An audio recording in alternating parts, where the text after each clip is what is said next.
It's time now. Let your eyes grow heavy. Let the tension melt from your forehead, your jaw, your shoulders. Feel the weight of the day slowly drift away. Like clouds dissolving into the evening sky, you are safe here, you are warm here. And while the world beyond your room fades into a quiet hush, we drift softly, gently into another world.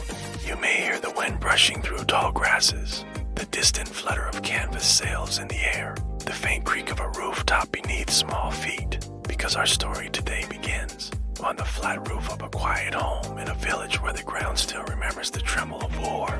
But the skies are learning to give again.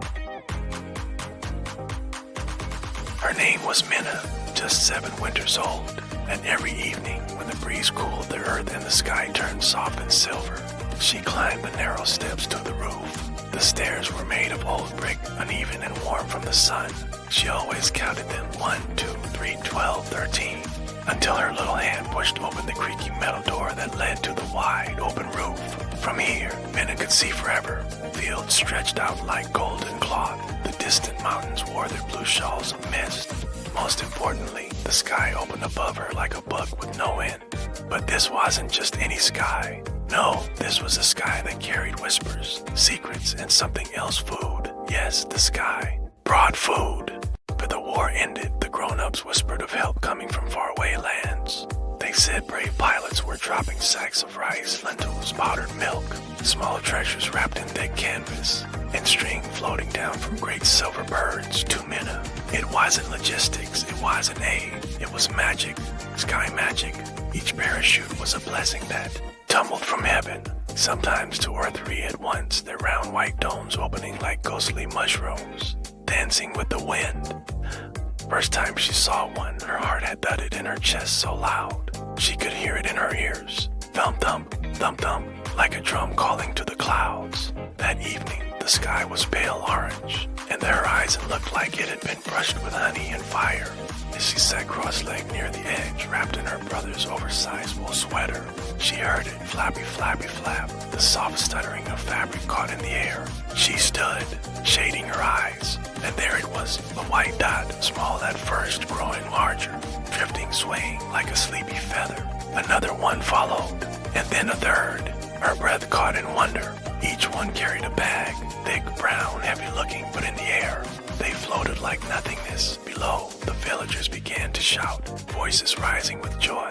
Children ran, waving. Men pointed and ran across fields with their arms wide like wings. But Minna stayed on the roof. She didn't chase. She only watched. The flapping sound was closer now, almost overhead. She closed her eyes, let the wind kiss her cheeks, let the sun touch her eyelids, and then thud. Bag had landed nearby, not far. The rooftop shook just slightly. Birds scattered from a nearby tree in a flutter of feathers. She giggled. It was like the sky had whispered just to her, "Here you go, little one." That night, her mother boiled the rice from the new sack. The scent filled their small kitchen, mixing with the smoky aroma of wood and cumin. Her father lit a single candle. Her baby brother gnawed on a warm potato. And as they ate, her mother leaned in and whispered, "Tomorrow we'll make rice pudding with sugar." Mina's eyes lit up. Sugar. You're doing beautifully. Let the quiet stay with you. Let the rhythm of Mina's world carry you deeper into the stillness between each breath, into the hush between falling stars and falling food, into the dream that lives somewhere just above the treetops. Because our story is not finished yet. There came a day, cooler than most, when the sky felt different. The clouds were thicker, heavy like folded blankets tinged with ash and violet. Minna still climbed the steps, one hand on the rail, the other clutching her pencil and her notebook. Her wool sweater, patched at the elbows, fluttered behind her like a cloak. She reached the roof, but paused before opening the door. A chill swept under the crack. She pushed it slowly and stepped out into a wind that smelled like rain and earth. No parachutes, not yet. The fields below looked empty, waiting. Even the crows were quiet.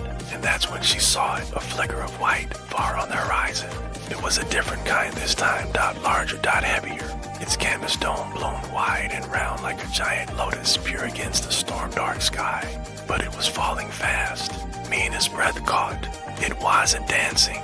It was tumbling. A gust pushed it hard to the left. The cords tangled. The bag beneath it spun wildly. She gasped. The parachute tilted and disappeared behind the tree line, somewhere distant. A dull crack, not a soft thud, not the sound of hope. Minna clutched her sweater and backed away from the edge. That night, the fire in their stove burned low. Her mother sat quietly, stirring thin soup with a wooden spoon. No rice, no lentils. No sugar. Parachute never arrived, at least not where they could find it. Minna didn't speak. She only looked at the door, then at the ceiling, then closed her notebook. Maybe the sky was tired, she whispered. Her mother smiled faintly. Even skies need rest. 2 days passed, then 3. No more parachutes, no more flapping canvas or running feet. Only the wind, only silence. The villagers began to wonder aloud. Maybe it's finished. Maybe the world forgot us again. Maybe. But Minna wasn't ready to believe that. She climbed to the roof every evening. Waited. Watched. She wrote down cloud shapes instead. She counted birds. She sang tiny songs to the sky. Songs her grandmother used to hum while kneading dough. Ehawa, Lechomuj, Jahan Rodiki Kushbuai. Oh wind, take me away to where the scent of bread still lives. And then, on the 7th day, it came.